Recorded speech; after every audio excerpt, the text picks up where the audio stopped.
Well, good evening again, everybody. So glad to be with you. Mike and I are going to tag team this evening, and I'll explain a little bit more about that as we get started here. But how many of you have ever just caught yourself kind of daydreaming about new house, bigger house, addition to your house, new car, faster car? Clarice is like, no, I don't want anything to do with houses anymore. I'm done. Oh, faster cars. Okay, slower cars.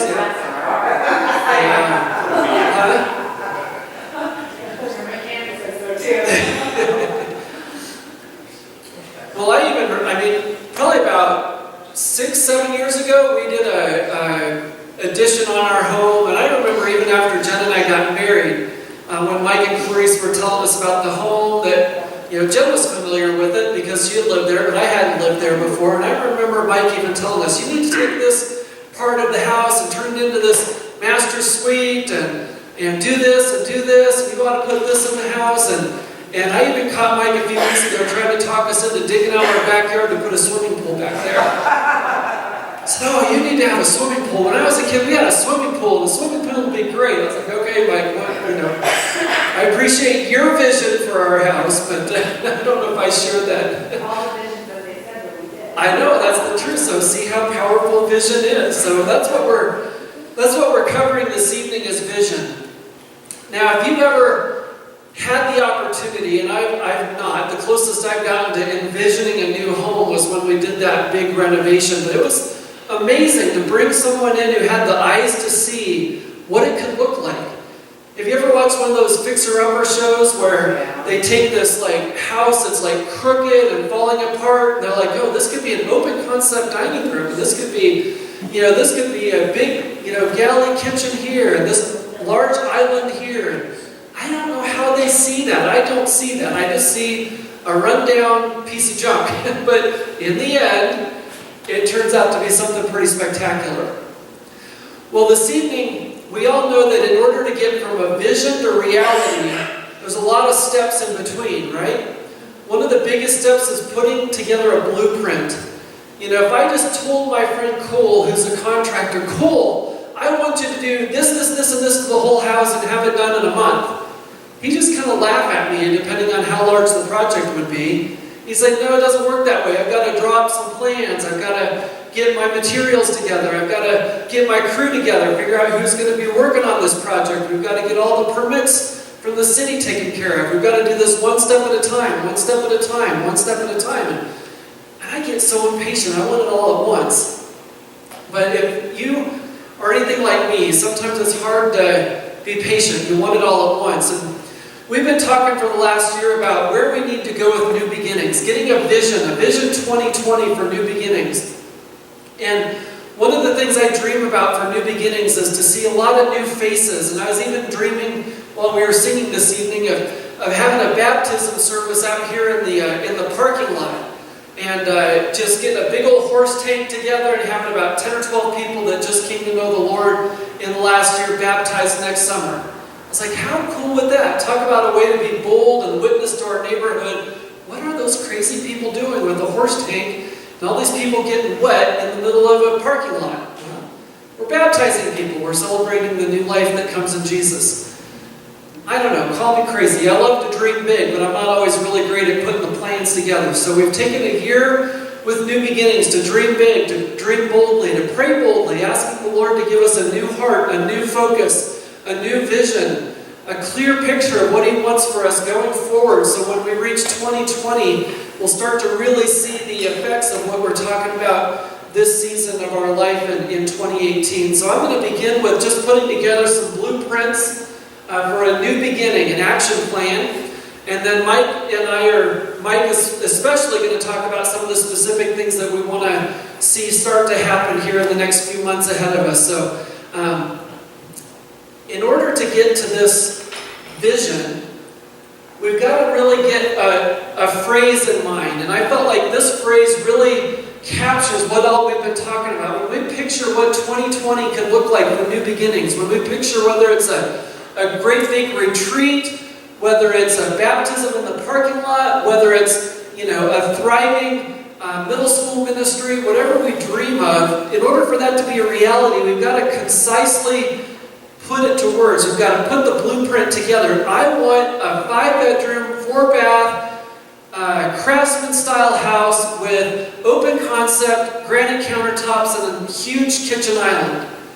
Well, if I were to sum up all that, I'd say I want a beautiful new craftsman house with an open concept and a great big kitchen. That'd be a simple way to put a big description together. So for us, we put this word picture together. We want to see New Beginnings become a community that guides lost and lonely hearts to the transforming love of Jesus. That really sums it up. We want to see kids that have never heard about Jesus hear about Jesus. We want to hear seniors that have turned away from God in their youth come back to the Lord in their glory years. We want to see marriages restored by the love of Jesus. We want to see hope restored. Lost and lonely hearts finding that transforming love of Jesus. That's our Vision 2020 that we want to see happen in a real way. In order for that vision to take place, and you don't just get blueprints and then snap your fingers and get a brand new house. You have to start with what? You have to start with the foundation. And if you can see up here, I've got 2 different pictures of houses. Do you see anything interesting about the differences between the houses? See that? You see the foundation? Which foundation of these 2 houses would you trust to stand up to a nice big March blizzard in Colorado? Yeah, Liz is pointing the one on the left. I'll take the one on the left. The one on the right, if you can't make it out, it's a house built on top of a snail. So I'd much rather have the foundation. I'm sure that house is a wonderful house. It looks pretty new, updated. Hopefully it's got a strong foundation under it. At least it looks more trustworthy than the snail's back foundation of the other one. So for us, the foundation is going to remain the same. We are a fellowship of believers who follow Jesus, who believe in His Word, who believe that He is the hope for this world, believe that the Bible is clearly our guidebook for life, and that we want to study it, know it, we want to know Jesus intimately, and that will always be our foundation. And Jesus spoke about houses and foundations in Matthew chapter 7. He said, "These words I speak to you are not incidental additions to your life, homeowner, improvements to your standard of living. They are foundational words, words to build a life on. If you work these words into your life, you are like a smart carpenter who built his house on solid rock.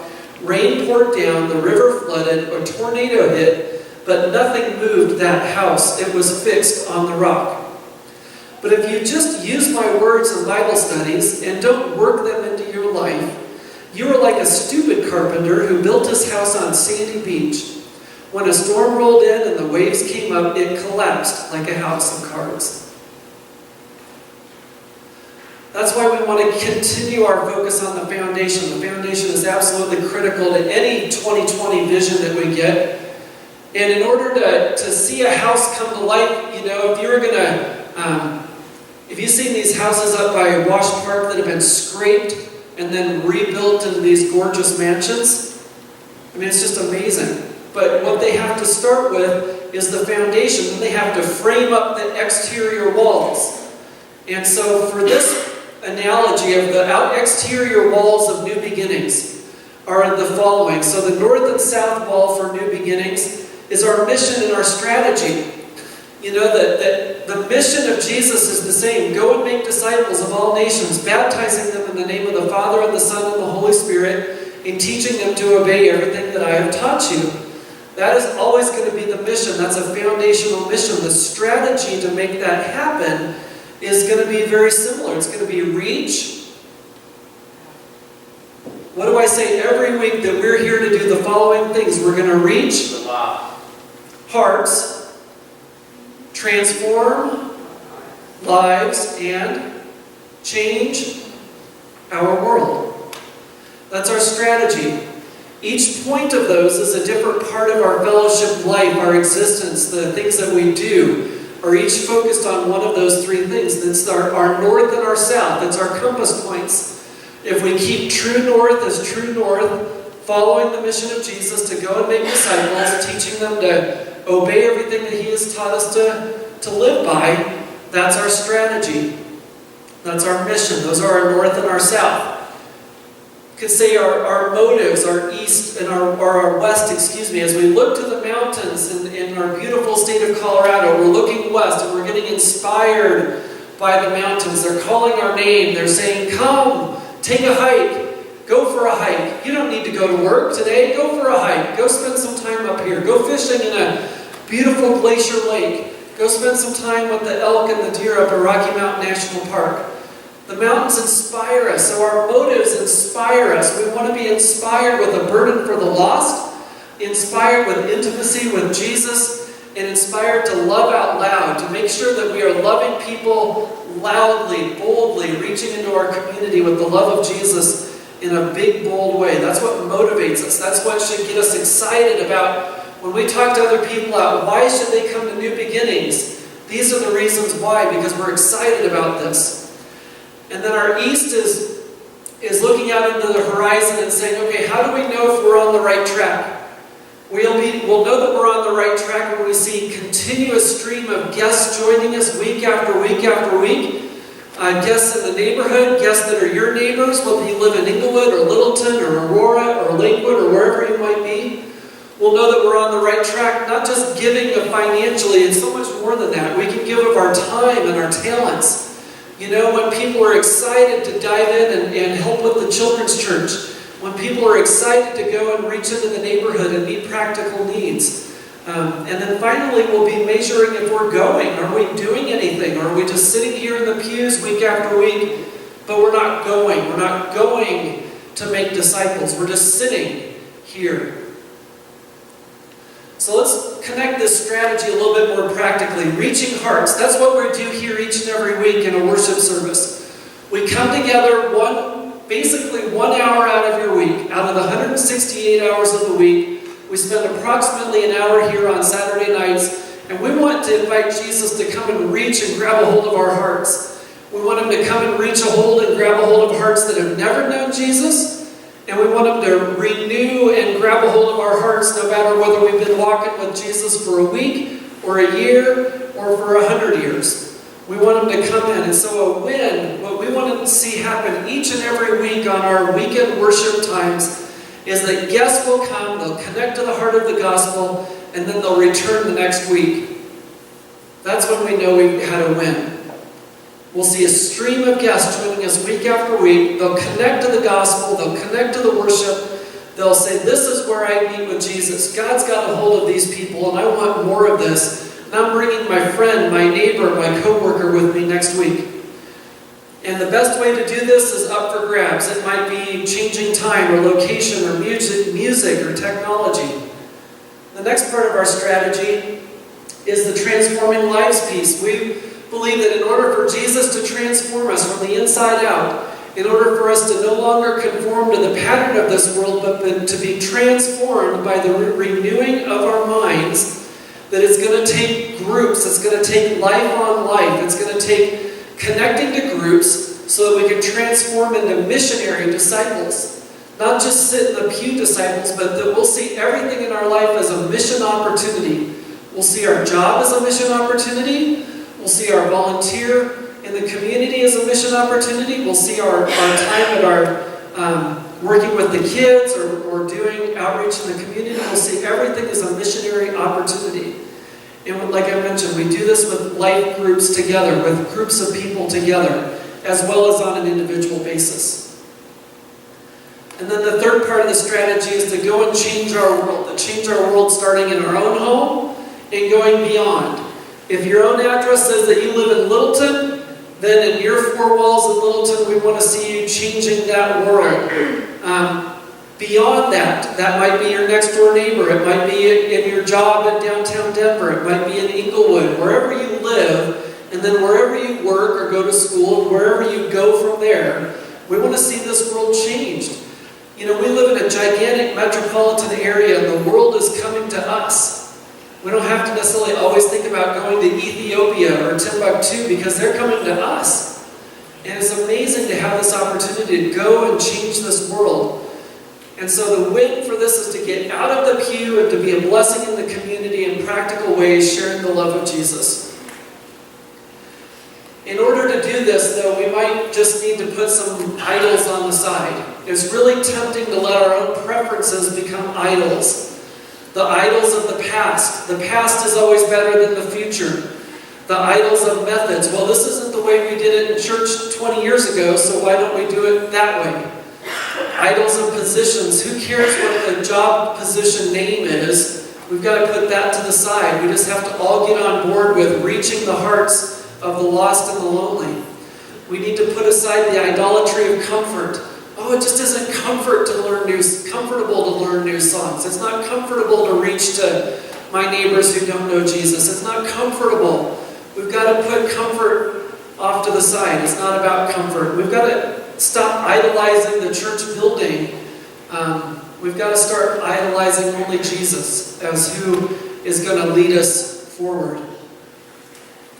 So worship, we're going to ask ourselves, what's the best way to connect here on a weekly basis to create a worship experience where lost and lonely hearts connect to the love of Jesus? And we're going to concentrate on our next generation. We're going to ask the question, what's the best way to reach children and youth so that they can discover the love of Jesus and that they will be led to trust Jesus with everything in their life? Focusing on key age groups like our youngins, our 0 to 4-year-olds, which all of our kids have kind of moved past that at this point. 5 to 10-year-olds, 11 to 13, 14 to 18-year-olds. And so the worship experience and the next generation experience are really what we're going to be keying in on in the next few weeks ahead. Looking for ways that we can start putting goals, putting processes in place, putting steps ahead, taking steps ahead to see these things start to take shape so that New Beginnings will be able to get to that 2020 vision of being a community that guides lost and lonely people, lost and lonely hearts to the transforming love of Jesus. That's that picture that we want to have in our mind. That's that brand new house we want to have in our head. That New Beginnings is filled with life. It's filled with new people. It's filled with children and youth and young parents and old grandparents, and that we're having a gigantic barbecue parking lot baptism celebration. And then we get excited about this because that's the mission that Jesus has us on.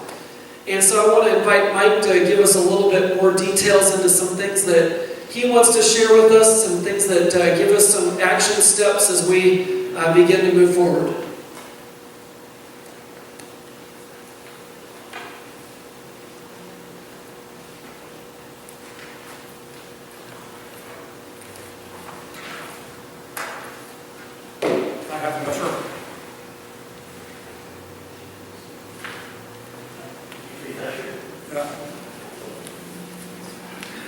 Make sure everything is on.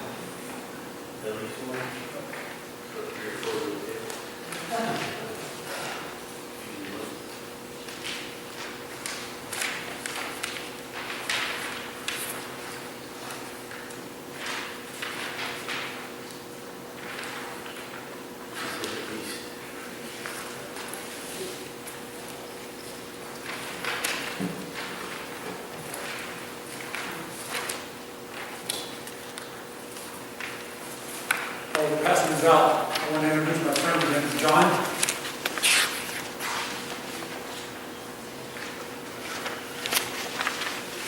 He's the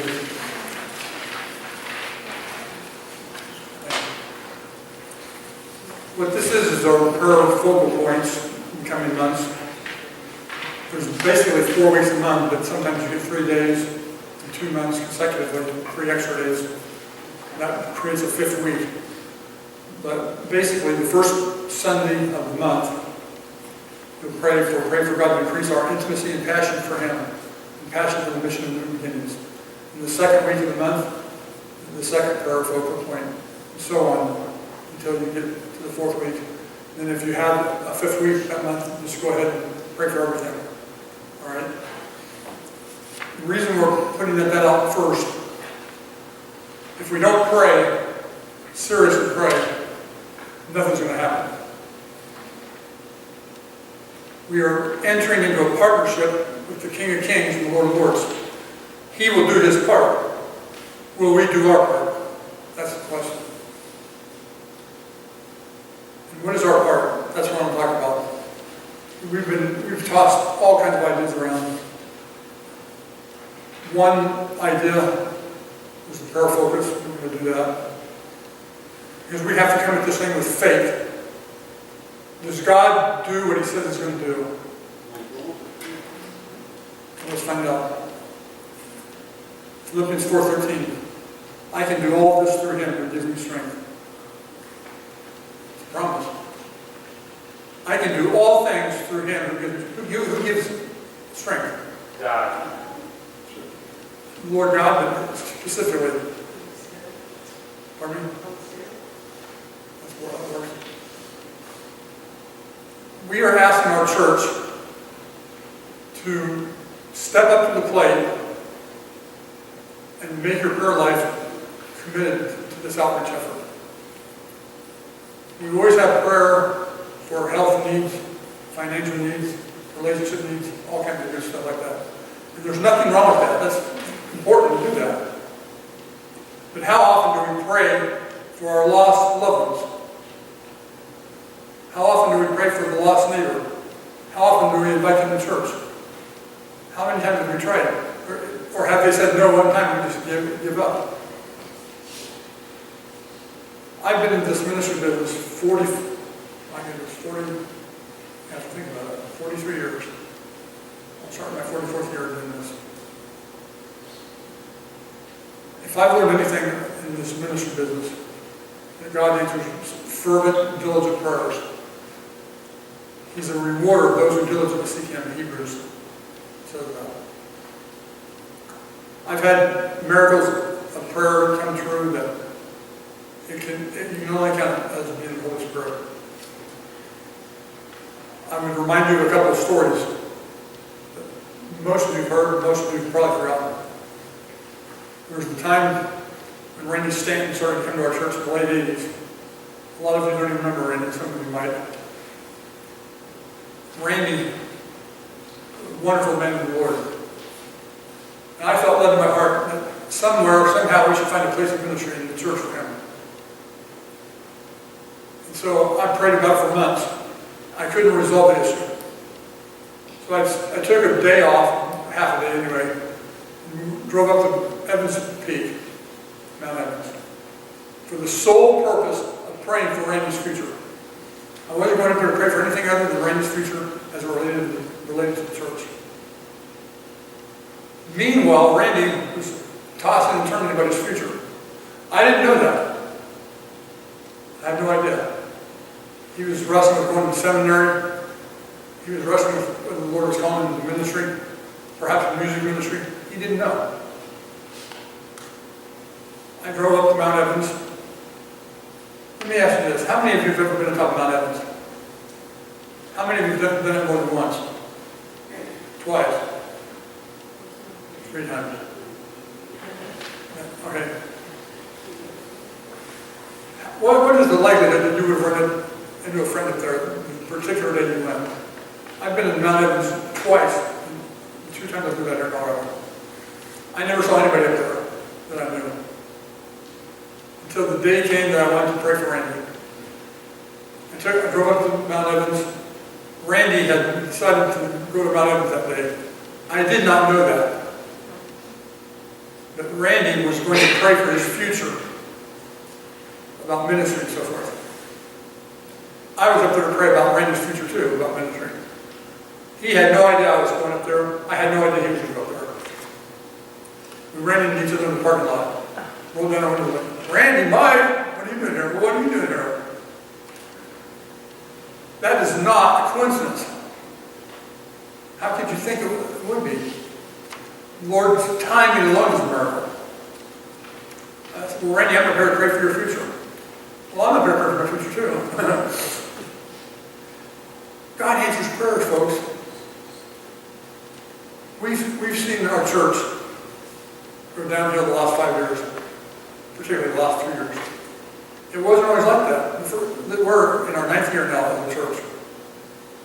In the first couple of years, we were averaging close to 100 people. There's no reason why we can't do it again. If we pray and work at it. We give it to the Lord in faith and obedience. we can see that happen again. But it's going to take real commitment and real faith and real obedience to the Lord. So can God still do it? Yes, He can. And He wants to do it. He wants to restore faith to each of us. He wants to better our church. President Trump has this saying that says, "Making America greater again." I don't know what you think of Trump. That's not why I brought that up.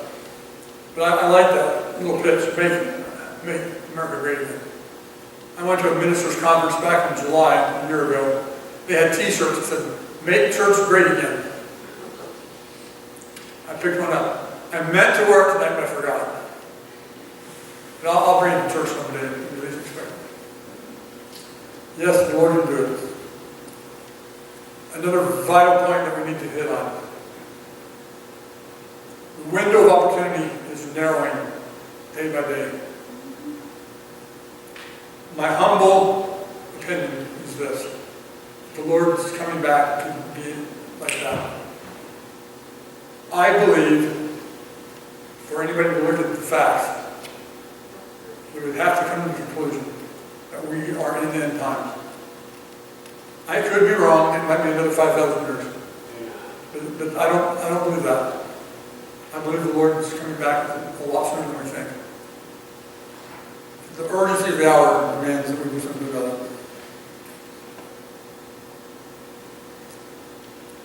Anybody here a historian Buffett? Like it's history? Your son likes history, doesn't he? You're going to be a history teacher? I thought. Well, tell Ian this. The first battle of the Civil War was called the First Battle of Bull Run. To show you how seriously people took that battle. When the Yankee army left Washington, D.C., they headed down the road and crossed into Richmond, Virginia. The rebel army met them in combat. Hundreds of people were killed. Before they were killed, the people following the Union Army were wives and mothers and kids, and they were in to see the fight. They brought picnic baskets with them.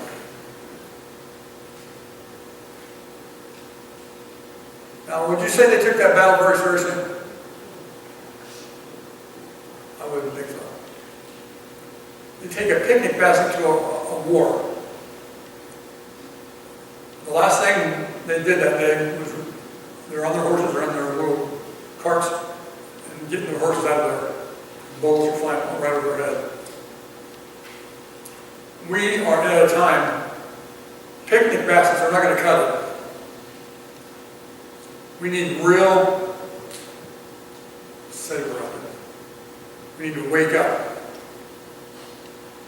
One time when we lived along in Santa Fe, Jennifer was still home, she wasn't married. We took a bike trip all the way down along the South Platte River and around the neighborhood and back to the place where we started. There was a snake crawling on the sidewalk. Just a little thing. It was only about 6 inches long. Something about that snake was not appealing. I looked at him. That snake was shaking a rattle. You couldn't hear it because the rattle was so small. It was a baby rattlesnake. That's the truth. I thought, well, that's cool, baby rattlesnake. Look, Jennifer, did you see the baby rattler? Grace, you see the baby rattler? I wonder if I can kick a rock in his face. I did. I kicked a rock in a baby rattler's face. He didn't like it. He tried to bite me. The only reason he didn't get me is his coil was baby length. You know what I mean? He could only reach about 6 inches. It wasn't like a big rattler that could reach 3 feet. But he aimed at me like that. But I was too quick for him.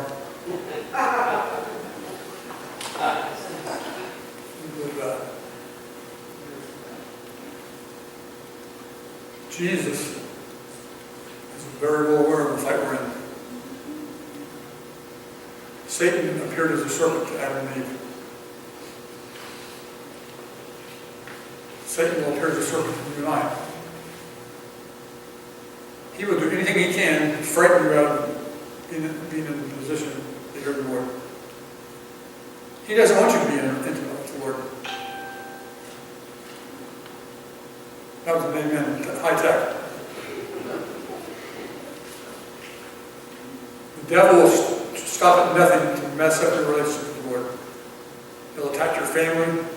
He'll attack your friends, your finances, your health. That's what he does. And all designed to get you to doubt God. We have the urgency of the hour. We need to take things seriously.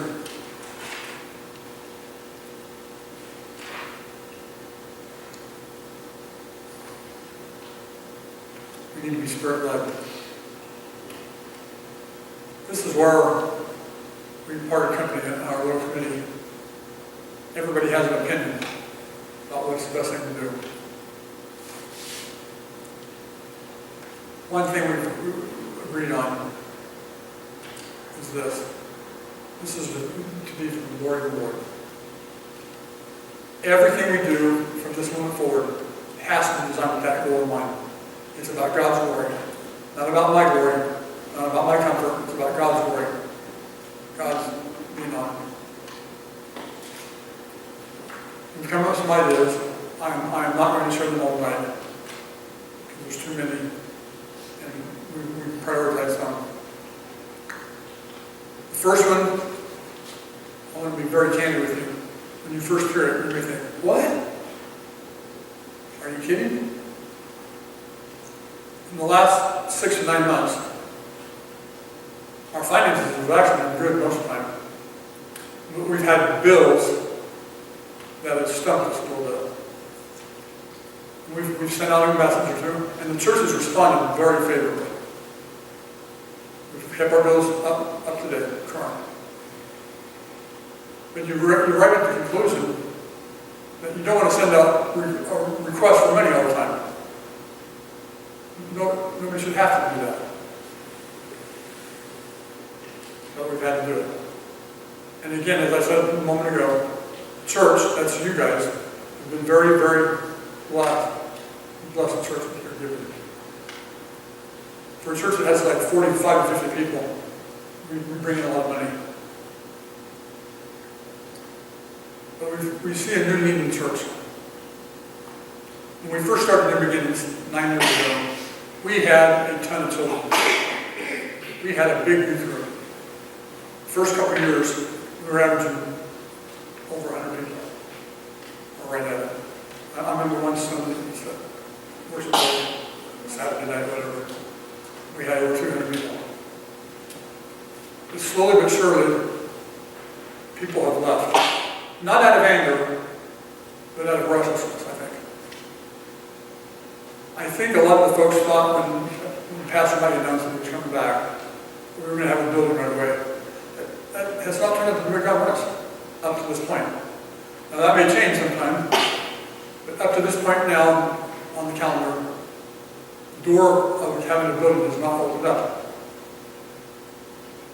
I was a little frustrated with that myself until I recognized the fact, apparently at this point in time, for whatever reason, the Lord has not seen fit to give us a building. What we have to do is say, praise the Lord anyway. Can we do that? I don't know what the future holds for us a building. I can't tell you. But He's supplied our every need up to this time. In terms of space, worship place, finances. Why would He let us know now? He won't, if we trust Him. So meanwhile, our kids are growing up. First couple years we had about 12 or 15 teenagers. But they've all graduated from high school and they moved on. Some of them are married, some of them moved out of the state. We have another group that's lined up to be the future youth group. We have about 8 to 10 kids in the age grade 5 through grade 9. They are excited about having a youth group. Then we have to ask the question, how are we going to take care of a youth group without a leader? The Lord put it squarely in my heart as your pastor to give a youth pastor. And the reaction I got right away was like, who's going to pay for that, Mike? Fair question. If the Lord wants to step in as pastor, He'll supply the need. I have no doubt about that. We've already hooked up with Denver Seminary, or we might bring someone in as an intern. We've talked to someone privately about the same possibility. What we need to do is understand this is not going to cost us hardly anything. Well, you're kidding, Mike. I'm not kidding. Here's how we're going to handle it. Right now, we're getting professional help to keep our books. We might have someone in the works. It's not a done deal. There is someone that may step forward and take over our books. Not your place, Vessel, to help. And to save us a great deal of money. That's one thing. The second thing is, we're just going to make an appeal to the church. All of the church people will be receiving a letter the next week and a half, sharing our need. I know that some of you can't give any more than you're already giving. I understand that. We're not expecting you to do that. If you've given all you can give, the Lord says no more, then obey the Lord. No question about it. If you can give more, the Lord says to do it, then obey the Lord. But assuming we can find somebody, money would not be a question. And here's why. It's a part-time position that would require about $6,000 to $7,000 a year. So it's not near as much as we first might have thought. And I've told the leadership team, if it's necessary for me, I will cut my salary personally to have the money available for me to pass part-time. I have no regrets about that at all. None. Because the kids are too important. I've thought about taking the youth group on myself, but I think those days have passed me by a little bit. I don't have the energy I used to have. But I will tell you this, if we can't find somebody, I will take it, step in temporarily until we get somebody. And the Lord says not to do it. So one way or another, we will have the money for a youth pastor. And we're looking for a youth pastor to work with that age group. Not to take over children's church. That's not the youth group's youth pastor's job. It's to oversee kind of the middle school area, a little higher, a little lower. That's the plan. Okay? That's something we're working on. The second thing we're working on, a number of people, including you, Devin, and I think you, Dave, not sure. But a number of people have come forward and said, I want to win people to the Lord, I don't know how to do it. I will teach you myself how to do this. That's one thing that has not passed me by. That's my most glorious thing. My joy in winning people to Jesus. I'm going to have a class on how to win people to Jesus. It won't last for 8 or 10 weeks, nothing like that. But in 2 weeks, I'll teach you how to do it. It's not that hard. What it basically requires is that you're willing to do it, willing to learn something new, willing to do something uncomfortable, and then just do it.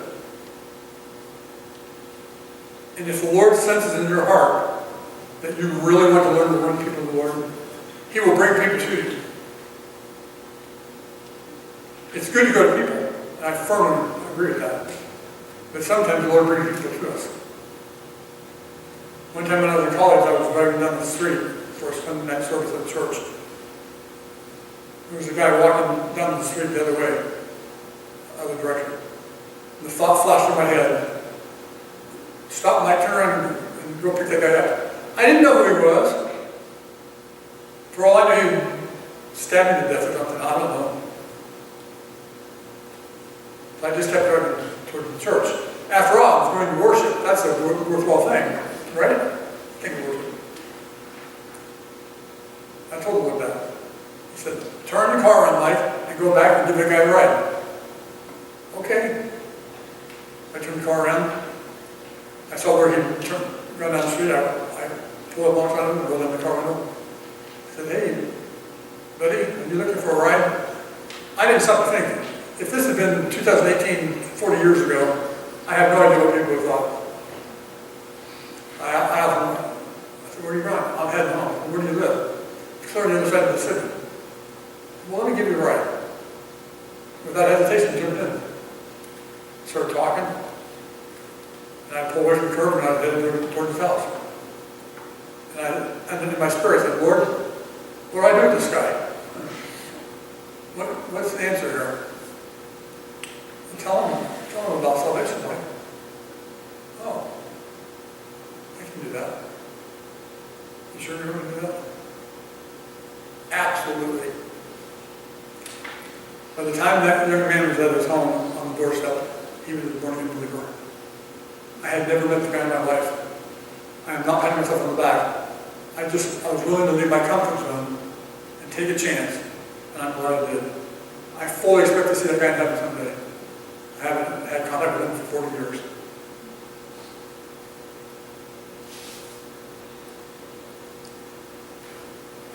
Back to the training. We're going to have a training in late October for 2 weeks in a row. And then one of the Saturday nights for worship, I'm going to conduct, this is where I need your help. This is why I'm telling you, it's late August. I need to tell you. We're going to have a thing called How to Know You're a Christian. Your job is to pray for this special service.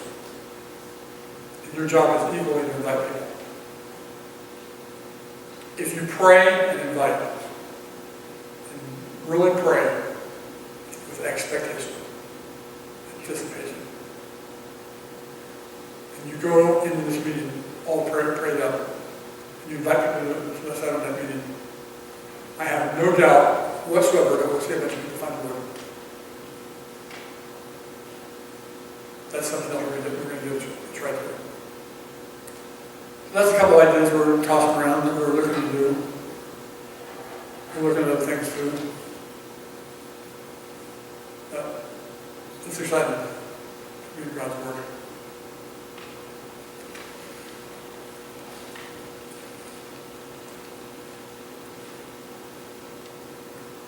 I'm going to ask David. You come up here.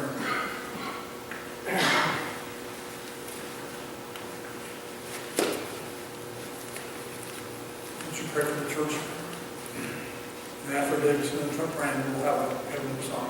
Do you have any words here? Our gracious Heavenly Father, we just ask that you open our hearts, our minds, and just take away that fear we have to approach people, Lord. I just ask that the Holy Spirit just give us the confidence we need just to reach out to those around us, those in our community, and those that are in our families, Lord, our neighbors, that we're able just to have the comfort, the words to say, and just the optimism of showing people how wonderful it is to have a relationship with you, Lord. Father, as we go throughout our week and through our days, Lord, I just ask that you take away our prideful natures that we may have. We look upon different things, like those people walking down the streets who may be confused of what they are or what they're doing. Lord, I just pray that we can stop and pray for those people around us. Share with them the gospel of who you are, Jesus, that we can win them to Christ. Father, we thank you for Pastor Mike being up here, pouring out his heart, and just sharing his personal feelings on his life and how we need to act godly-like. He's an inspiration to us all, at least to me, and I just ask for a hedge of protection around him and healing him from Parkinson's, and just that he feels good on a daily basis and he's able just to continue to win those to you, Lord. Father, as this day ends, we just ask for a great night's sleep and a really nice weekend. In Jesus' name we pray. Amen. Okay. Thank you for the sing song. What are you going to do this week?